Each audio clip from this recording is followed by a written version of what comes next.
Okay. Hi there. Welcome to our introductory webinar to the Adventure Group, CS Adventure, and RESA 2. We're working collaboratively to bring computer science education to RESA 2's 6 counties throughout the remaining of the winter semester and well into spring and summer of 2018. CS Adventure stands for Computer Science Adventure.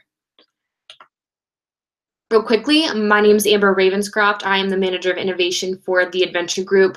A little bit of my background. In 2016, I proposed the CS Adventure program to Google, and we received a Google Rise Award, which brought that program to life, created the curriculum, and allowed us to do a pilot version of that program into the Monongalia County Summer Snowflakes summer programming. I'm going to talk a little bit more in depth about what that program does a little later. But it has also led to expansion of the offerings that we have with technology, including my ability to speak at the 2018 Title I conference in Philadelphia. I'll be speaking on February 7th in regards to kind of shattering the status quo on girls in STEM, which we're also going to speak to a little bit later on in this webinar.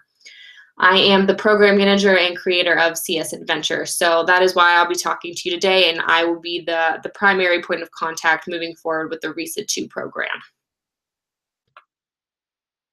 I'm representing the Adventure Group, and we are a nonprofit based out of Morgantown, West Virginia, but we have a national reach with our programs. We are designed and we were founded in 2001 to drive change into education environments, and when we first started, we really focused on technology and how to increase the workforce and the competitive nature of West Virginia's citizens by providing them technology skills, including Microsoft Word, how to use basic desktop computers. And we really have expanded and adapted our offerings to stay in line with what technology currently exists out there as it is today. And as you know, the education environment is always adapting and changing, and we really strive to provide teachers and students opportunities to stay up to date with what is the most innovative programming available. We address national obstacles. We have a lot of programs around entrepreneurship, youth leadership, teacher education and professional development, as well as the technology integration, which I will speak more to in a little bit. So CS Adventure, or Computer Science Adventure, we received this program and it's funded by Google as well as a grant from the Governor's STEM Initiative to really provide an immersive learning experience for students in grades 3 through 8 to explore computer science, emerging technologies, and design thinking. So our goal for this was really to expose young minds to the types of technologies that exist, teach them that, you know, technology is in your own hands. We want to make sure that if you're engaging with it, you also understand that you will be creating it and you have that power to do so. So the goal of the Google program was particularly to focus on female students in more rural areas. So the Summer Snowflakes program is open to any county, but we had a primary concentration on Monongalia and Preston counties. And over a 2-week period, we brought in around 60 girls, and they participated in half-day sessions where we talked about a few different content areas. And I'm going to go over those a little bit in depth. So what we teach over the 4-day period, we start with, coding basics. We go over vocabulary. Some of them do not understand conditionals and loops and the actual content that goes behind coding. So we really focus on that. Beyond vocabulary and actual content, we go into what it takes to be a coder, how to recognize patterns, how to think algorithmically about what you're doing. And we started very basically with block-based coding as kind of an intro to a higher level coding. Block-based coding is very common, especially in the platforms that we have chosen to use with this program, including code.org. Code.org is heavily funded by Google, and we felt that it would be imperative to really mesh two programs that are working so well together to provide coding education for young girls. We also have a day where we expose girls to emerging technologies, including augmented reality, which is basically overlaying digital concepts to your everyday view, as well as virtual reality, which is merging them into a conceptual reality that they can see through a certain type of device, such as the woman in this picture here. She's looking through a viewer. And we promoted this through Google Cardboard, which is the most basic virtual reality tool that you can use in the classroom. Mixed reality is really combining augmented and virtual reality to provide an experience that it really transforms education environments. And we also expose them to some makerspace options where they can really tinker and build and have the opportunity to fail and continue moving forward and developing something that really inspires them. So after coding and we talk about emerging technologies, we really want to integrate design thinking and where can we take technology. So we go over a little bit of entrepreneurship, how to ideate and how to develop an idea and bring that into a product.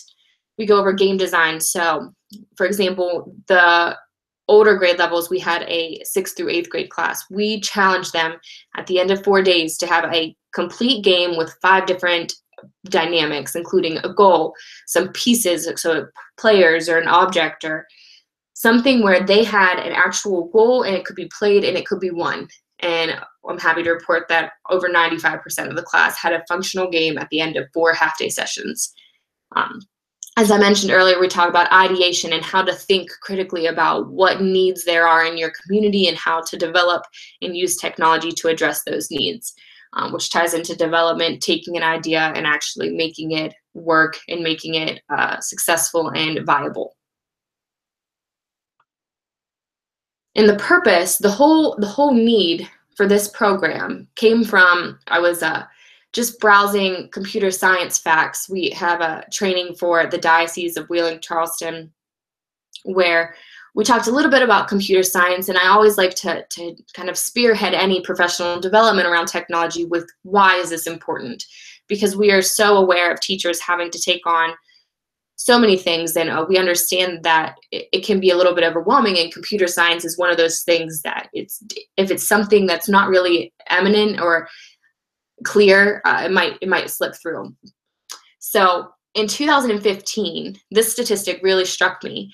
In 2015, West Virginia had 158 computer science graduates from a 4-year institution. And that might not seem like a lot, or you might be saying, oh, that's okay, that's a good amount. If we think about West Virginia's economy and where coal and the impact of the coal industry's decline has kind of laid us and resulted in us being today, we still had an estimated almost over 1,000 open computing jobs in the state. And we are lacking the graduating class to fill those jobs. And if we take that even a little bit further and break it down by gender, of those 158 graduates, only 11% were female. So not only are we missing an opportunity to educate our students on career opportunities that are here and they're prevalent in our community, in our state, but we are greatly missing the ability to cross that gender gap. So what did our CS Adventure program do about that? We talked about what barriers there are to girls in STEM. And sometimes it's something that doesn't seem to be brought up often enough, that there are barriers, and girls just kind of have this mindset where they're not supposed to be in computer science because they're supposed to like English, or they're supposed to be more interested in the arts and those kinds of subjects versus the sciences.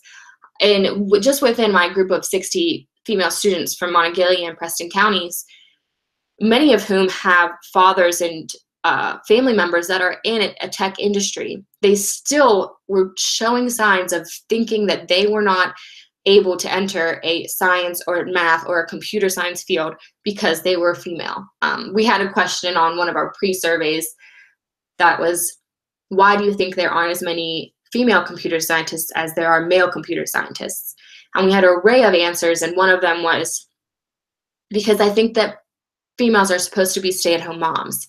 And while there's nothing wrong with being stay-at-home moms, the fact that these young girls are thinking that way and thinking so critically about their futures is very discouraging. And we really wanted to try to shift that mindset and bridge that gender gap in STEM fields. So we talk about some psychological barriers, including unconscious bias, which is really more of a teacher-focused kind of end, where it's just saying, you know, these unconscious biases, even before we can even think about them, they're prevalent in how we're talking to girls about their future. We just need to be aware of those, and the girls need to be aware of them moving forward. We talk about imposter syndrome, you know, feeling like you, even if you are the best person in the room and you have contributed so much to a computer science project, feeling like you don't belong there because you are the only girl in a room of men.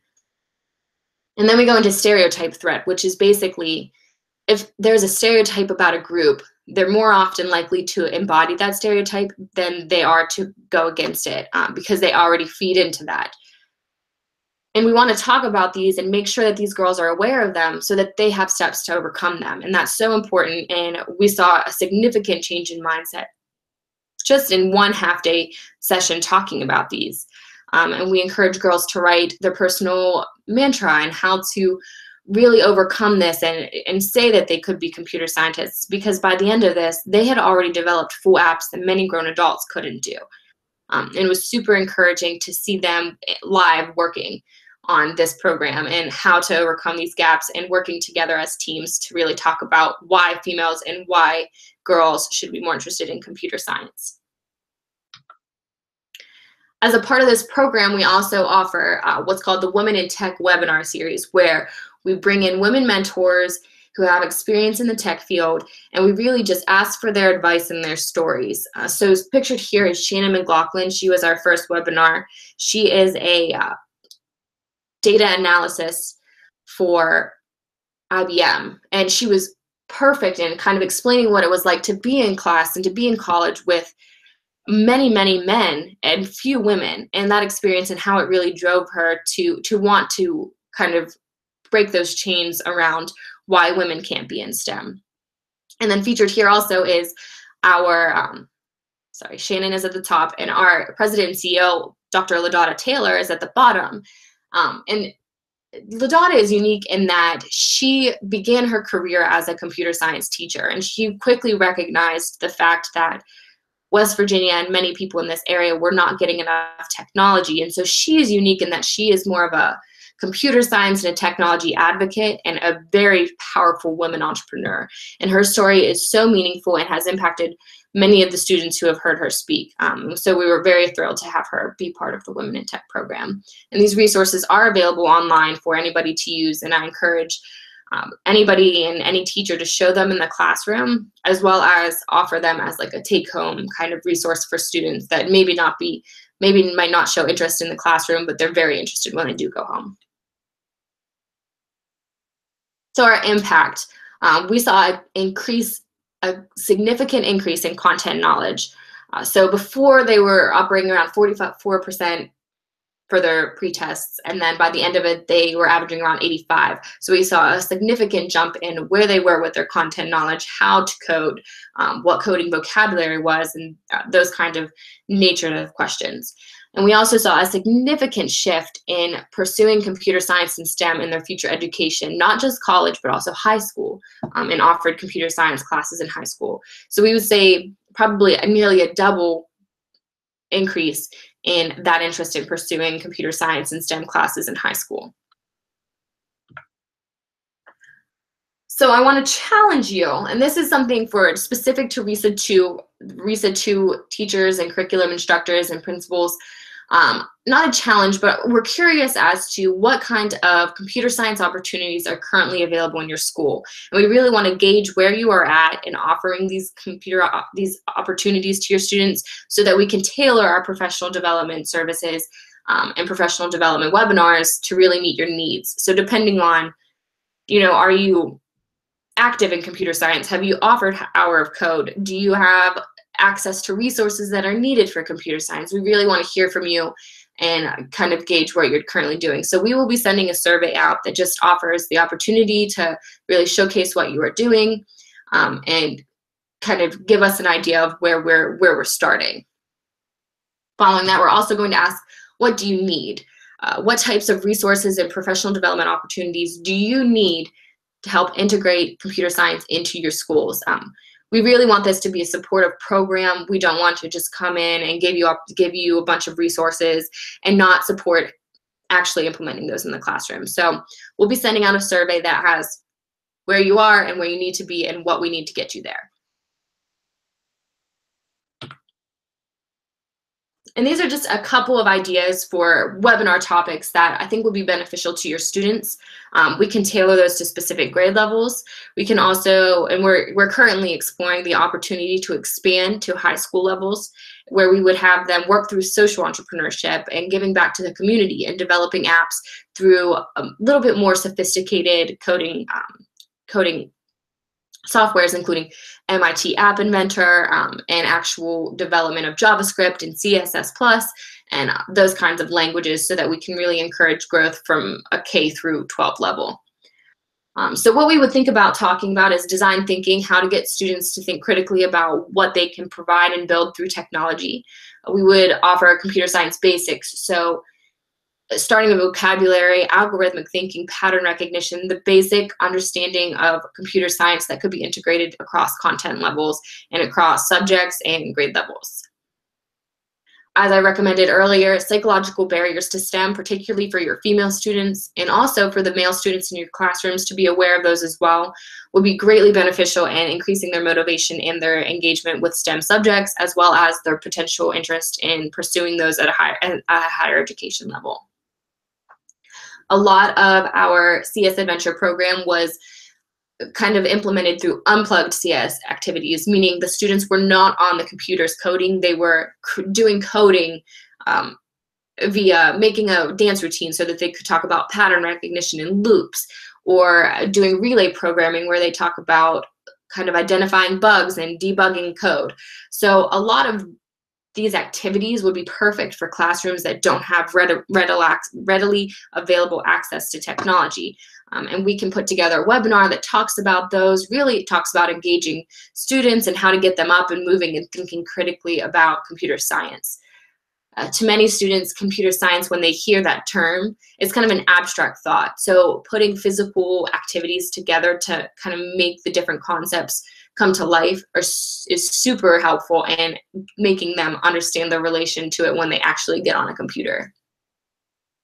I always enjoy an emerging technology workshop, or we have done a tech playground for students where they'll come in, they'll work with augmented reality, virtual reality, mixed reality, maker spaces, and I can talk a little bit about cost-effective ways to implement those in your classrooms and how they could fit in with what you're currently doing rather than being a whole new lesson. CS for all, resources for any classroom. That would just go over, free or readily available websites and materials and resources online that you could implement just for a little bit of time every day to get students a little bit more involved in computer science. And then, as I mentioned, social entrepreneurship. This is really identifying community needs and giving your students the power to address those needs via tech. Super empowering to watch students take control of what they deem as an obstacle and challenge them to brainstorm ways to overcome that challenge.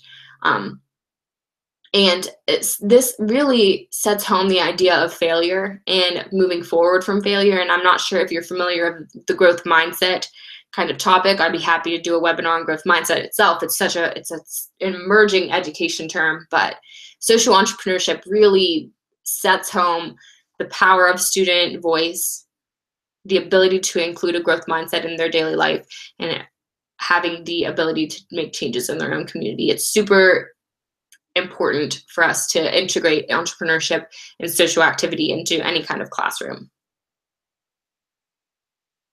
We also plan to, in the spring, implement multiple two-day mini camps. So we're thinking probably 3 with middle school grades primarily. It's throughout data and research, many different research studies show that middle school age group between 6th and 8th is the most pivotal and really piquing their interest in STEM.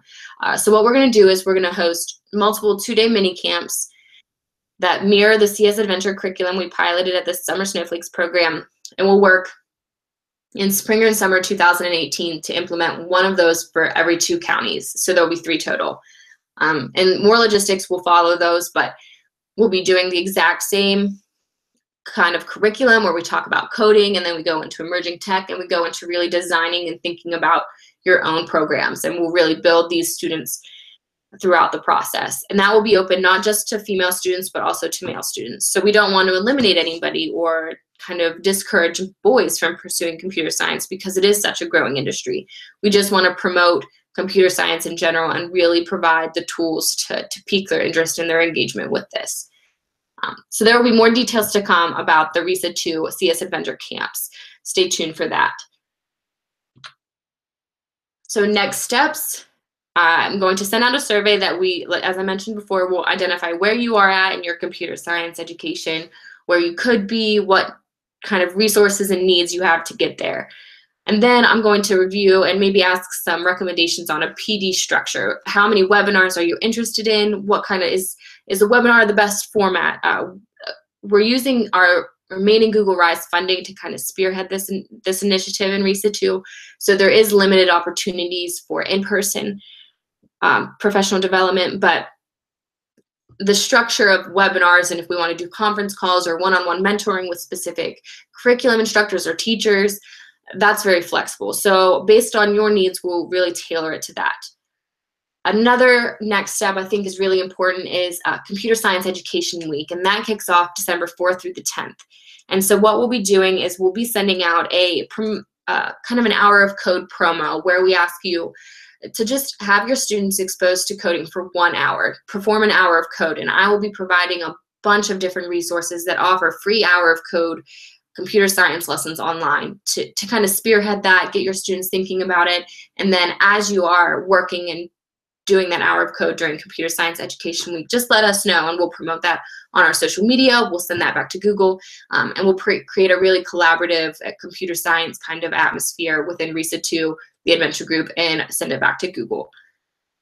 Then finally, as I mentioned, we'll also be structuring those RESA 2 CS Adventure mini camps. We'll be looking to you as principals and curriculum instructors for a little bit of guidance on where your students' current levels are, where they need to be, what kind of students we're working with, and really exposing and offering that to meet the needs of the RESA 2 students is so crucial. So we will be working with you to structure that based on where your students currently are.